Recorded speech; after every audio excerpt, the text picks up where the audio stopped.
Language and society. Language is very essential in our lives.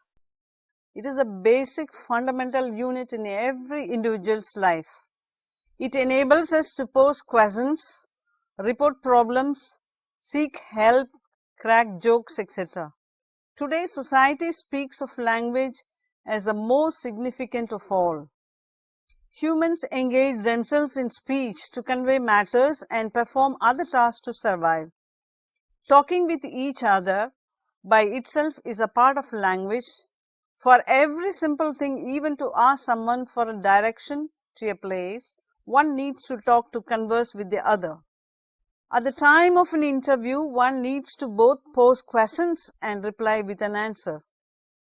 At the time of marriage, again, language plays a very important role in the society.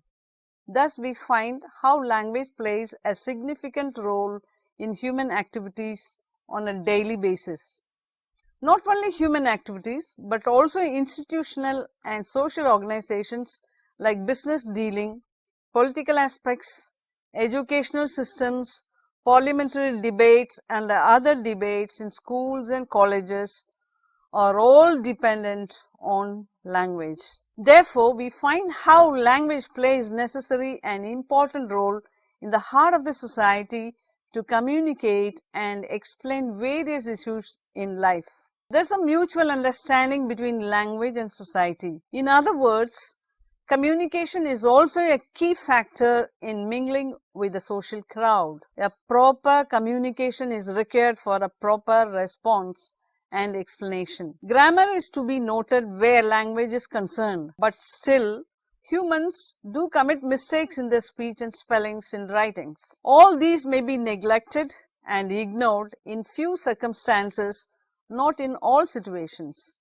Language is therefore a part of the human system of communication. Language families. Languages are grouped into families called language families. It is nothing but a group of similar related languages formed from the ancestral generation, and this is termed as proto-language. Based on the status of one's own family, the ancestral language can be inherited and obtained. Even if the past history is known, the proto-language would be easier to study. For example, the Proto-Romance language in the past, which was considered to be the vulgar language, was converted to as the Proto-Romance language. Proto-language is thus indirectly known or discovered. Sanskrit was also the ancestral language for sub-languages of the Indian subcontinent like Bengali, Hindi, Urdu, Marathi, and further these were placed under a common family called the Proto-Indo-European language. The sub-languages are called branches.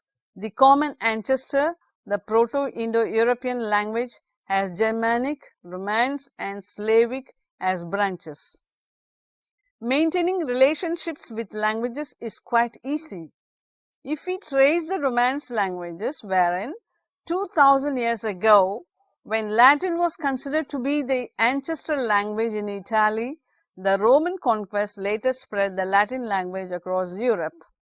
Here, it then spread to other small regions and became a specific language to a specific social group. This Roman Empire further broke into small specific groups of languages into Romance languages that are well known, namely French, Italian, Portuguese, and Spanish, and so on. Romance is the branch of language for the Indo-European language family. For example, look at the word water. In all the three forms of Romance languages, the differences can be easily identified, keeping the ancestral language in hand. But not all cases have proofs of the past history of language. Therefore, languages which have some common link with those of the descendants alone are considered among social groups. The word water might look similar when viewed within the social groups, whereas it may not seem similar across groups. Those languages that seem to be same within the group fall into the Indo-European language family, and the second, which is across the group, falls into the Slavic branch of language family. There is no past evidence of or proof of the Proto-Germanic or the Proto-Slavic language.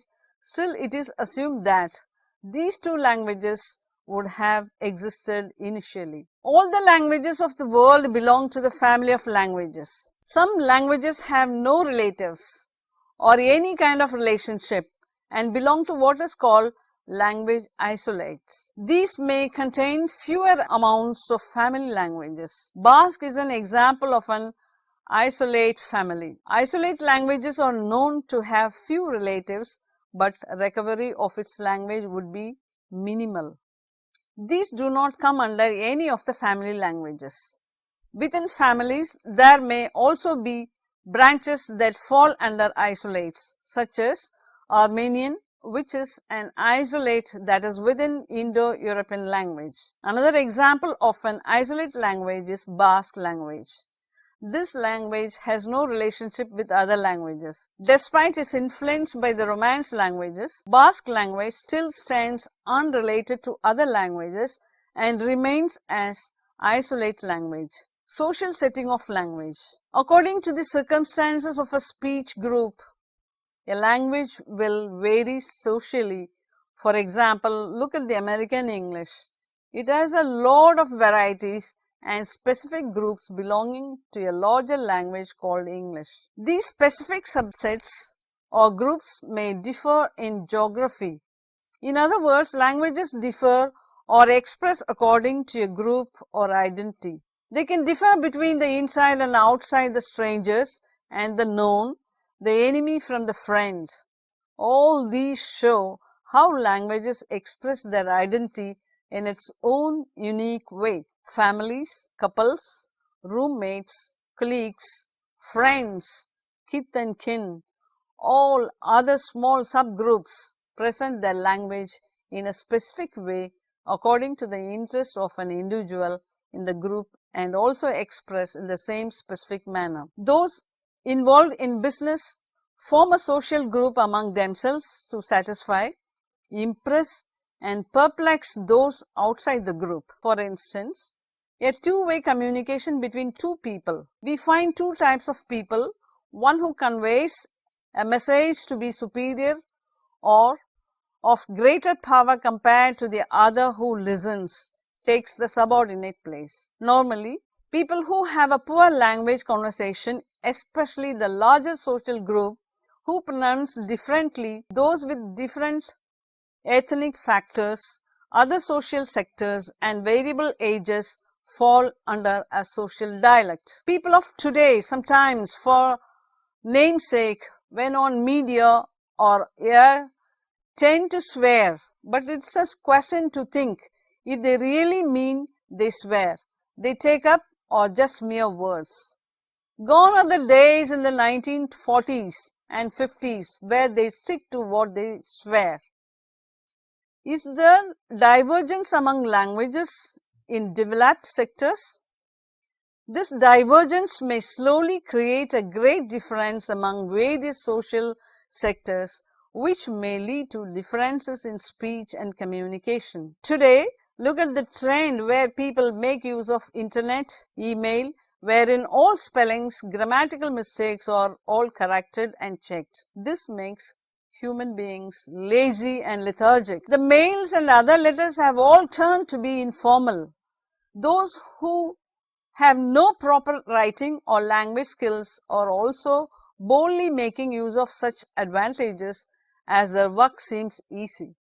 Moreover, with the latest technology of the programming system itself that checks mistakes, errors, making use of the graphics and other features on the computer enhances all sectors of people to use language in different ways. Therefore, we notice that the standard of the level at which language is used is low. It has to develop from within. Small communities should ensure the use of grammar, spellings, writing style and other such skills to make sure that the standard of language is brought up. But instead, we lack such standards especially when it comes to English. Although we may have efficient teachers, editors, writers who could guide us in our language, still the standard is low in many sectors. English has now become a language as that of communication by display, design, or a fluidic communication. If one is at work in a high post, he or she has to speak the right language. Local or vulgar speech will only put down the individual and result in loss of job. At the same time, it also depends on the type of job that we do and hold. Supposing it's a private firm, a vernacular language may be minimally considered, or during the free time among friends, such languages could be spoken. But when amongst higher officials and those with high authority, one should know the right language skills to be applied. Today, English is the leading official language wherein people all over the world and nationally understand and learn English compared to other languages like Tamil or Telugu. Hindi may not be regarded as a professional or official language. There should never be clash among the individuals just for the sake of language. One should accept each other the way they are, no matter what languages they know, and help one another learn different languages. Regional variations in language. The different varieties in English that we come across today are all unique variants of language. These were all initiated during the British period, promoting special key features like spelling, pronunciation, semantics, and grammar in India. Indian English is referred to as a superset of all these varieties of language, in other words regarded as Indian variants. There is regional variations in English where pronunciation is considered. Different regions add different flavors of pronunciation. For example, Karnataka, Andhra, northeastern India, Bengal, Orissa are all filled with differences in pronunciation in the language. If we compare the Indian English to the British way of pronunciation, there results a lot of Indian pronunciations. Some examples to understand them are diphthongs. The British way of pronouncing is different when compared to the Indian way. Cake as cake and poor as poor, etc. The next is the alveolar sounds or harsher sounds according to the British pronunciation. Next, the dental fricatives, th and the, replaced by soft h and soft the. We and we, according to the British, are pronounced similar to w throughout India, and they are usually merged with ba in Bengali, Assamese, and Orissa pronunciations of English language. Example, wine and wine are both pronounced somewhat similar to wine, whereas wet and wet and bet are all pronounced as bet in Bengali speech. There are also words in English that we create or frame and are used only in the Indian English. For example, words like prepone, a trip, and foreign return, those returned from abroad, are all used by the Indian English language speakers. Pluralization of unnecessary words are also noticed in Indian English, such as breads, foods, advices, etc. Numerous dialects have been formed in the Indian English that is totally different from the standard type of English that most educators establish. This helps us to differentiate a person's background completely. Dialects are normally influenced by other forms of languages from other sectors and groups of different regional languages along with English. One can easily find out if the person knows the standard English by their phonology, pronunciation, and so on, especially when the conversation is between two individuals of two different dialects. Indian English said to be a network of varieties comprising of both regional and occupational dialects that results as a complex language in the country. Dialects like Malayali English, Tamilian English, Punjabi English, and Hindi English are all said to be widely recognized. These types are also accompanied by the local slang English language called the butter English, like the bazaar English and so on. The Scottish English had rose because of these regional and socio-economic dialects forms of language. Language, as discussed earlier, plays an important role in differentiating members with their ethnicity. Many researchers and scholars have also marked the language that does play a significant role in determining the ethnic groups in a society. Some scholars also commented the fact that language is the only sign that raises ethnic groups. The ethnicity of any dialect can be found based on the language. Some scholars raise an assertive statement as to the relationship between language and the ethno-national group to be granted. We'll now do a detailed study of the ethnicity of language and how language plays a role in determining ethnic groups in the society. Language as an ethnic distinction. The ethnicity of a group can be identified by its members having interest in performing tasks and the way they hold themselves, etc. Sometimes a particular member from the group may show a different attitude, have different interests in things, may communicate differently, may also seek help in communicating the right way. Such are the signs of ethnicity among groups of different regions. A Chinese member from a group may show himself as a person from a minority class just to obtain opportunities and benefits. On the other hand, the Taiwanese may refuse to stand out as Chinese, as they would fight for their freedom. Every group may have their own ethnicity and unique features, but how we differentiate members of different ethnic groups is of importance. We can differentiate based on the language, the biological heritage, and the religious beliefs. If we look at the biological heritage, it brings about an argument between various ethnic groups. The biological heritage also lacks proof from the past and is just interpreted. Historical data or other social political features may not be a proof to detect ethnicity, but still, when we come across differences between ethnic groups, it has to be confirmed and traced for ethnicity and language. It is also very obvious that languages play a role in everyone's life. Language is a part of communication in a way that it differentiates us based on our ethnicity, our culture, heritage, etc. Not everybody from different social groups would understand each other's language or culture. Languages and society are related as one. Those communicating in a particular language belong to that specific society. Let us take, for example, Mongolian and Chinese are languages from two different ends and thus different societies with different ethnic factors. Apart from language, religion also plays a role in discerning the ethnicity of a group. It also depends on the language and culture. For example, Muslim is the official religion of Pakistan, and Arabic being the sacred language, the script may vary and is therefore regarded as a different new language. Thus, in this example, we find how language and religion go hand in hand, responsible for determining its ethnicity. The dialects differ between neighboring regions in language. There are a lot of examples to explain the above statement.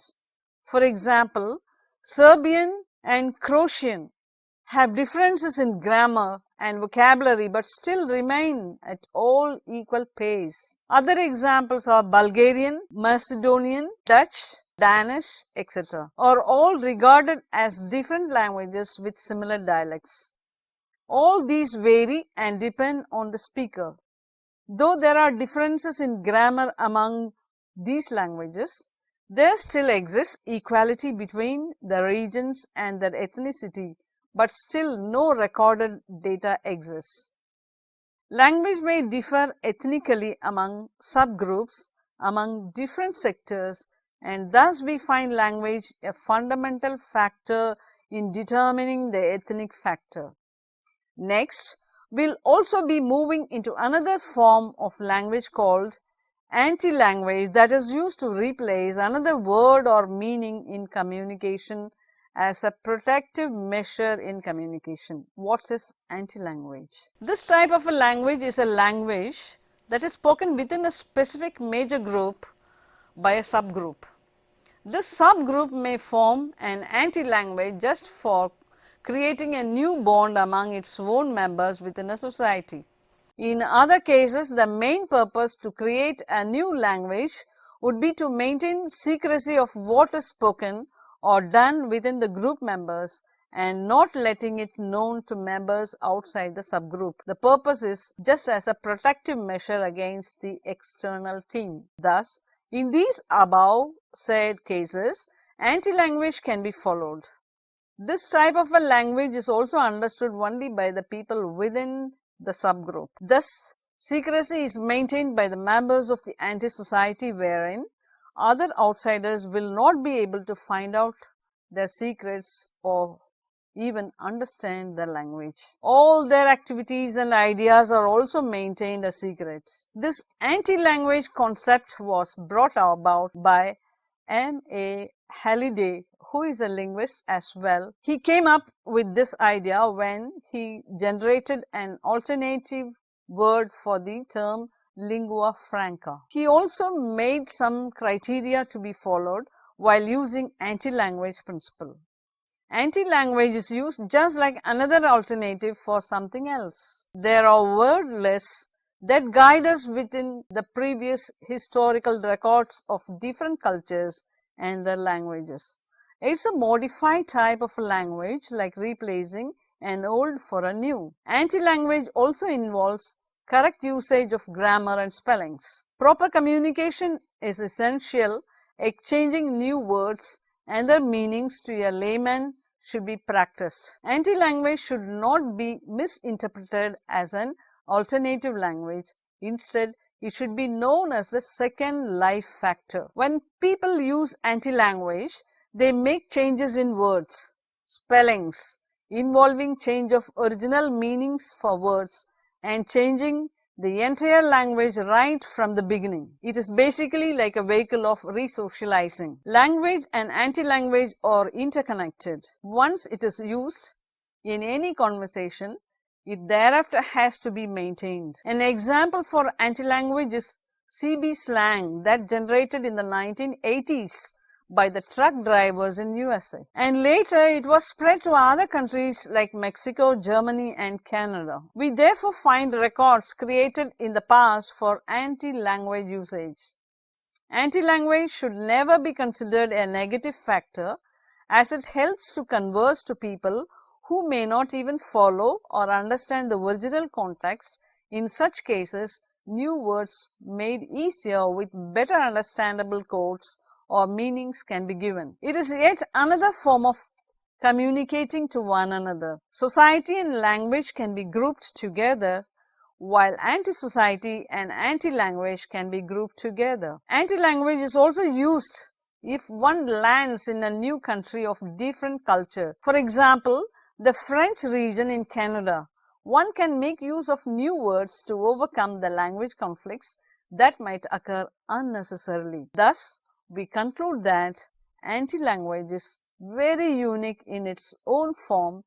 It expresses new metaphors and words that are unknown. While concluding, I would like to say that language and society are related with each other. A good language enables better communication. Without language, one cannot communicate properly. It also determines the ethnicity within a society. There are languages of different regions with different pronunciations and grammar. Language and society is linked together, and anti-language and anti-society are grouped together. Anti-language is seen to be another form of language used mainly as a protective measure in terms of maintaining secrecy within groups. Here, we have seen that in anti-language, people change existing words, their meanings, and create new words for their own convenience. Despite culture, heritage, and ethnicity, language stands as unique criteria in communication throughout the world. It is also important that we maintain a standard level of language. The standard of language should be high and given importance in acquiring new languages. Languages are also important in debates at colleges, social and other organizations, business dealings, etc. English is considered the most important official language in India when compared to Tamil and other regional languages. Right from the bazaar vendors to the higher officials at post, people know English in some way or other, be it the butler's English or the standard English. Indian English is considered to be of great value. Some people do not look into the grammar, pronunciations, and other such aspects in a language. The trend has changed today. People make use of the internet, modernized and computerized trend where everything is fed in the system. One can handle it so easily as the system itself checks for errors in grammar and spellings. Thus, we conclude that language is a part of the human communication and has a major role in ethno-national society. Thank you.